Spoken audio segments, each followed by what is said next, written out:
The lean startup playbook is dead.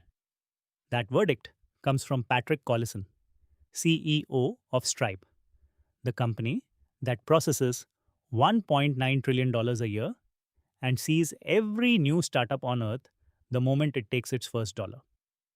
On the Y Combinator stage days ago, he said the safe, start small route has become the trap. That the biggest winners of the decade did the exact opposite. And he backed it with a number nobody else has. New businesses on Stripe up 2x in a single year. We fact checked that number against the census. And there's a catch he didn't mention on stage. 7 moments. Moment 1 is the death notice. Occupy that territory is maybe a more, like basically maybe you have to more aggressively decorrelate in the era of AI. And I think it is interesting to think about, many of the companies that are most successful over the last 10 years, so many of them are very anti-lean startup, right? Whether it's, the labs themselves or Anduril or, you can go down the list. A lot of them have this characteristic. So Quick context, because the source matters. Patrick Collison dropped out of MIT to start Stripe. It's now worth $159 billion, and it moved $1.9 trillion in payments last year, about 1.6% of global GDP. The man interviewing him is Harj Tugger. Not just a Y Combinator managing partner, but Collison's actual co-founder from his first startup, which they sold when Patrick was 19. This is the same stage series where Jensen Huang, the creator of Claude Code, Jeff Dean, and Alexander Wang spoke. We've broken down all 4 links below, and the full talk is linked too. Here's what most people will scroll past. Moment 1. Harj asks the question every builder with a coding agent is quietly asking. If software is now cheap and fast to produce, should version 1 be more ambitious? Collison goes quiet for a long moment and then buries a 20-year-old playbook. Listen. Something I'm curious about related to this, though, is we were talking with these coding agents, the ability to just build and produce software cheaply and quickly. I wonder, should people be taking more of this path? Should people be more ambitious in general with what the version 1 of the thing that they launch is? Or is it still fundamentally good product design to start narrow and focused and then expand out once you know what people want? I think probably in the era of AI, I don't know. And, to some extent, YC will be, I think, the expert here. But, there's the whole kind of traditional lean startup doctrine of exactly what you say, start out by buying the Google ads or something and identify this crevice or whatever and iteratively expand out from it. I think you can certainly imagine that becomes much more competitive and much more aggressively tilled, and it's kind of hard to find those little niches. The internet's a much bigger place than it was 20 years ago when some of those ideas emerged. Whereas taking these really divergent starting points where nobody else is trying to occupy that territory is maybe a more, basically maybe you have to more aggressively decorrelate in the era of AI. And I think it is interesting to think about, many of the companies that are most successful over the last 10 years, so many of them are very anti-lean startup, right? Whether it's, the labs themselves or Anduril or, you can go down the list. A lot of them have this characteristic. So I think maybe a better way of saying it is 20 years ago, the whole lean startup thing was almost the only thing to do because of capital available, and you didn't have AI that made, spinning up an organization with many different potentialities and capabilities so much easier. Whereas now I think you can start these much more aggressive and ambitious things up front. Catch what he actually said, because it's a strategy, not a vibe. The lean playbook: find a niche, launch small, iterate. Assumed code was expensive, and the internet had empty corners. Both assumptions just died. Every obvious niche is, in his words, aggressively tilled, and AI lets one founder spin up an organization with many capabilities from day one. So the new edge is decorrelation, starting from a point so divergent that nobody else is standing there. And the proof is uncomfortable for YC orthodoxy.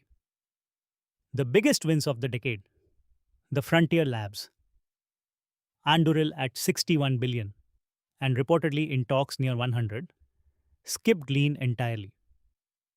Moment 2 is the data that says the window is open. Moment 2, the receipt. This is the number every headline grabbed from this interview. And it comes with a hedge most of them dropped. He's about to tell you how fast new companies are actually appearing, measured from inside the payment rails they run on. Watch. Looking at the Stripe data, one thing I will say that I think is germane to people here, there are many more businesses getting started now than there were a year ago, like as little as a year ago. Way more than were getting started 5 years ago. And actually the relative change between last year and this year is pretty much the largest relative change we've seen in any given year. So for example, from 2019 to 2020, we saw a big jump, understandable during COVID. So February to April of 2020 or whatever, I think the growth rate inflected to maybe 50% or thereabouts year over year in terms of new businesses getting started. As I speak, the number of new businesses starting on Stripe is up around, it's a bit under, but around 2x year over year, which again is the largest relative jump we've seen. And you might think, okay, fine, there's way more vibe coded, kind of lightweight, slop, whatever, like maybe, fine, there's more things, but like, are they actually succeeding? But actually the median business is doing better this year than a year ago. And then if we kind of stratify it and look at the probability that any given business will reach some revenue threshold, $1 million, $5 million, $10 million, whatever, those all seem to be getting better. Businesses are, the time to revenue for new companies incorporated with Atlas is declining. And so by all the kind of objective metrics we can look at, it seems to be a better time than ever to start a business. Now again, things can change. I don't know what the world's going to look like in 5 years, but speaking today on July 26th or whatever it is of 26, I think the Stripe data would suggest there's never been a better time. 25% of all Delaware corporations are started with Stripe via Atlas. And then we get to partner with them and work with them and hear from them and get their feedback and get the request and everything, through the entirety of the journey up to being the Shopifys and the OpenAIs and the, all the standout success. Now, the honest scorecard, because that number is doing a lot of work. What he said, carefully, was a bit under 2x. And here's the catch. That stat is self-reported, disclosed live on stage, and there's no published dataset behind it. Every article quoting it is quoting this same speech. What we could verify, his own dated post from May, Atlas incorporations up 130% year over year in the first quarter, and Stripe's official annual letter, Atlas up 41% for the full year, and yes, the 25% of Delaware corporations start checks out. But the US Census says business applications across the whole economy are up about 17%, nowhere near 2x. So the honest read, the boom is real, but the 2x lives on Stripe's platform, not in the economy. Part genuine AI wave, part AI era. Founders simply defaulting to Stripe. Take the numbers seriously, not literally. Either way, his conclusion survives the audit. By every metric he can see, there has never been a better time to start. Moment 3. A stat only matters if someone pays you. The real question is why customers, big, slow, careful companies, are suddenly signing contracts with startups that are 90 days old. His answer is the most quotable risk flip of the year. Businesses everywhere are more spring-loaded to adapt and to try new things, and they have a real terror of being left behind with archaic and antiquated ways of operating. And so in normal times, you're a new startup, you've some mechanism for doing whatever, and you pitch the CIO or the CTO or the whoever at some company, and they kind of don't want to talk to you because your thing is not validated. Maybe you won't be around in 2 years. All the kind of obvious objections. But now people know that, well, the risk of the status quo is actually extremely high, and so even if there's risk in doing all the new things, well, this path also looks pretty dangerous. And so I really think there's never been a better time for startups to sell and to have their products get adopted at pretty meaningful scale right out of the gate. Flip that sentence and pin it to your pitch deck. The risk of the status quo is now extremely high. For 20 years, the buyer's safest move was to ignore you. Now, their own board is asking why the operation still runs like it's 2023, which means the door you've been knocking on is opening from the inside. That's the demand side of the 2x. If this is useful, hit subscribe. It's free to back the work. Join here or the supporter button on Facebook. Next, Moment 4. Moment 4. And this is the one for everyone who codes with an agent. What is still worth learning in an era when you can look anything up? Collison answers with a hardware argument, and he borrows it from a man who has been in this exact stage series, Jeff Dean. My model of this is cash, the CH, not an SH, where Jeff Dean has this famous set of numbers that every programmer should know, bandwidths and latencies and just kind of relevant constants you should reason about as you build systems. And obviously, when you're thinking of building any system or distributed system or whatever, like all lookups and all relevant bandwidths between different components are very different, right? And retrieving something from L1 cache is very different from retrieving from RAM, is very different from retrieving across the network or whatever. And I think it's like that with knowledge, where fine, yes, you can ask the agent or something to compute something for you or to look something up for you, whatever. That's a hell of a lot slower than knowing it in cognitive L1 cache. And you can have way more round trips in your brain than you can muttering through Super Whisper or typing it out or whatever. And so I think even granting the full capabilities of the models, I still think there's a pretty, like, I think for a long time to come, neuronal lookups will be much faster. I both philosophically but also specifically, substantively, dislike the writing of the models. I mean, it's very interesting, right? Because these can prove the Jacobian conjecture, whatever. And so clearly they're capable of these monumental feats.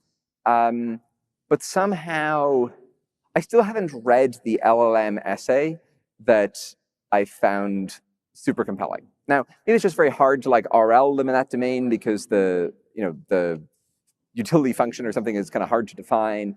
But yeah, I think writing is a pretty interpersonal communication and writing, I think, are so very fundamental, and sort of being able to reason sensibly in the multidimensional space of reality.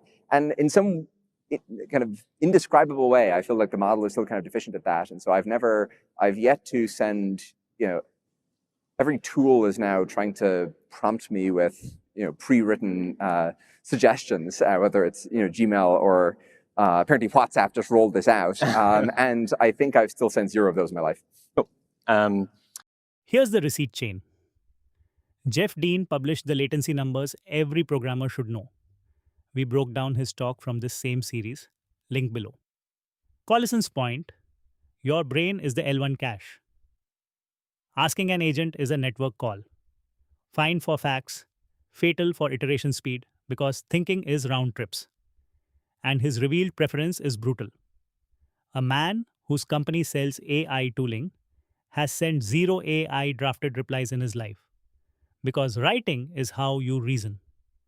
So use the agents for lookups, retrieval, and drafts. But if you outsource the thinking loop itself, you just added network latency to your own mind. Moment 5. The part of the Stripe story YC would have punished them for. They took 2 years to launch. In lean startup terms, that's heresy. But watch what they had instead of a launch, because this is the discipline that makes the anti-lean bet survivable. So something we learned from YC was the importance of focusing on very concrete, easy to explain customer problems. Like it's very easy to hallucinate or to imagine some customer problem that's not actually something viscerally felt by a person who would pay money. And so over the course of it just seemed kind of ridiculous that two kids would start a financial services business. And fintech didn't exist as a sector at the time, like the word literally didn't exist. And so it's just kind of, we felt like the proverbial squirrels, in a trench coat trying to masquerade as a sort of a real business or as, serious adults, but obviously knowing nothing coming in about the space. And certainly a lot of people we met and pitched, or banks or partners or whatever that we talked to, I mean, they didn't literally laugh us out of the room, but you kind of see them looking for the button to like call security under the desk and have them haul us out, because it just seems so improbable. So anyway, I'd say it both seemed like an obviously good idea in that people really wanted this, but also a bad idea in that nobody took it seriously. But I think the fact that it was ultimately the fact that it was grounded in such a concrete, actual, real user problem saved us. Yeah. So we started working on Stripe kind of seriously we started working the week after that startup school, but we were kind of in college, wasn't full-time. We started working full-time the summer of 2010. We launched publicly September 2011, so almost 2 years after like the first lines of code after the repo was started. And yeah, waiting 2 years to launch seems, I mean, if we're going to YC meetings, every week, I think we'd have been, bludgeoned on the head. I think the thing that saved us and meant that it wasn't a total walk in the wilderness is we had production users almost from the very beginning. So first lines of code in fall of 2009. We got our first live production user in January of 2010, so like 2 months into working or whatever. And it did very little, like it was very larval and incomplete. And our first production customer was Ross Boucher at a company called 280 North. And all it could do was charge a card. And so, Ross would charge the card and, then he would ask sort of a reasonable question like, how can I look at all my charges? And like, reasonable request. And so, let's code up a little dashboard here. And then he'd be like, well, I want to refund a payment. And, all right, we'll build refund support. And then, after a couple of weeks, he was like, at some point, do I get my money? And we're like, also a reasonable request. So let's build that functionality. So it was very kind of just-in-time development. Anyway, so we had a production customer from very early, and then we did increase, it was in private beta, we increased the number of customers every single month, all the way to that public launch. And so every week we had actual customer feedback, requests, new users coming in. We're learning things from reality as opposed to our own kind of hypothesized or extrapolated conception of it. And don't romanticize the 2 years. Steal the mechanism. From month 2, they had one real customer, Ross, at a company called 280 North, whose requests became the roadmap. Charge a card, see my charges, refund one, and the all-timer. At some point, do I get my money? Collison calls it learning from reality instead of your own hypothesized conception of it. That's now the 4th time a builder in this series has named the same discipline. Boris Cherny called it verification. Alexander Wang called it the right eval. Jeff Dean measures before he builds. 4 for 4 at Y Combinator. So decorrelate on the bet. But wire yourself to one paying human from month 1. Ambition, without a reality channel, is just hallucinating at larger scale. His word, not ours. Moment 6. To every student convinced this is the last exit before AI locks the doors, the permanent underclass meme. The man who dropped out twice has a history book for you. Well, I think I have the slightly unusual distinction of having dropped out of college twice to start a company. So maybe one thing to know is that it's not totally trapdoor. You can drop out and in fact return. I dropped out after my freshman semester to start this company with Harj. That was super fun. And then after a couple of years of that, went back, did another year at MIT, and then dropped out again to start Stripe. And I think a lot of parents think that dropping out is very risky and will impugn your reputation for the rest of your life and so forth. And as far as I can tell, nobody has ever cared. So I both think you don't need to, but also the cost of doing so are de minimis. What was Humanity has always had an affinity for these millenarian sort of models of how everything is, everything will soon come to an end and be this this sort of permanent transformation of society and so forth. Actually, there's a great book, The Winged Gospel. People thought that after the invention of aviation, that it was just like civilization was just entering, and humanity as a species were entering a new era, and nothing is going to be the same. And obviously, aviation was a pretty big deal, but I don't think it was sort of quite the sociological rewriting that some of the excitable proponents at the time imagined. So it's hard to predict anything, especially of the future. But I would take the under on this being the last couple of years to create a company. Fair enough. Note the asymmetry in his answer. Dropping out, fine. He did it twice, nobody ever cared, and the cost is trivial. The panic behind it, wrong. People said exactly this about aviation in the 1910s, and there's a whole book about it. Silicon Valley has had, in his words, a surfeit of opportunities for 50 straight years. So take the pressure off the timing and put it on the work. You're not late and you're not trapped. He'd take the under. Last moment. The fear that the big labs will simply eat whatever you build. Collison has watched this movie from inside the last platform war. And now he watches it from the payment rails. Two answers, 1 minute apart. Like, no organization, if we go back 20 years, there was some of the sense with Google. Like, when we were doing Octomatic, the question was always for our company and every other company, what if Google does this? And Google seemed kind of omnipotent and had this immense number of incredibly talented people and essentially infinite access to capital and servers, just all the things. And just human organizations are complicated, and it's very hard to have to manage to aggressively prosecute 100 different priorities and to deal with all the issues and interference that arises among them and so forth. And so, Google has done incredibly well in a bunch of specific places, but it's not like Google has done all the things, even if in some kind of basic material sense, Google maybe, had that ability. So I'd say that the kind of the track record of that is checkered. And in general, I think that fear has been overstated. There's a fear that AI is going to be this hegemonic, centralizing, totalizing force where a small number of companies gobble up a very large share of the economy. And many companies at the forefront of AI have done incredibly well, and I think will continue to do incredibly well for sure.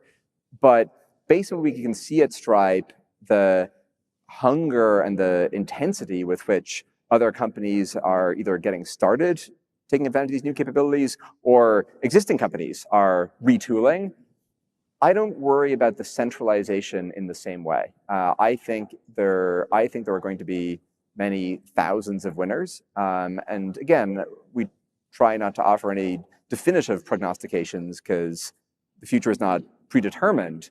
But based on the trend lines we can see, I think we are heading towards a more decentralized world and one with more broad-based prosperity. It would be remiss of me not to say that Stripe would not exist without YC. Cool. Weigh the two halves honestly. Yes, some verticals will get obviated by raw model capability. He concedes that. But organizations don't scale ambition the way they scale servers.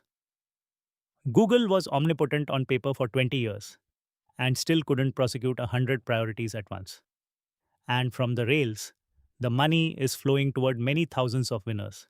His phrase, a more decentralized economy, not a hegemonic one. The labs are building the roads. They cannot drive every truck. 7 moments. The lean playbook died with cheap code. Decorrelate instead of iterating into crowded niches. The 2x boom is real, but platform shaped. Take it seriously, not literally. Buyers flipped. The status quo is now the risky option. Keep the thinking in your own L1 cache. Agents for lookups, never for reasoning. Ambition needs a reality channel. One paying customer from month 1. That's 4 for 4 at YC. You're not late and you're not trapped. Take the under on doomsday. And the labs won't eat everything. Thousands of winners in a decentralized economy. That's the new playbook. We condensed this into the anti-lean playbook, a free PDF with every quote timestamped to the full talk, the 7 moves as a build checklist, the 2x fact check with every source, and the verification receipts across all 5 YC breakdowns. Comment the word playbook on this video, and our assistant sends it over. Or grab it at hyperautomationlabs.co/free/playbook. Real talk. 90% of you watching haven't subscribed. On Facebook, subscribe is the supporter button. That is what keeps the lights on here. On YouTube, it's free and it tells the algorithm to send you more. Subscribe to support us. If you are starting out with AI coding tools, the beginner guides are linked below. The complete Claude Code Guide, the Codex Guide, the Cowork Sales Guide, and the Architect Prep Kit, step by step, from zero. The Jensen Huang, Claude Code creator, Jeff Dean, and Alexander Wang, breakdowns from this same stage series are linked below too. We're on YouTube, Facebook, and Instagram as Hyperautomation Labs, same name everywhere. And this week, pick one divergent idea and wire it to one real customer. See you in the next one.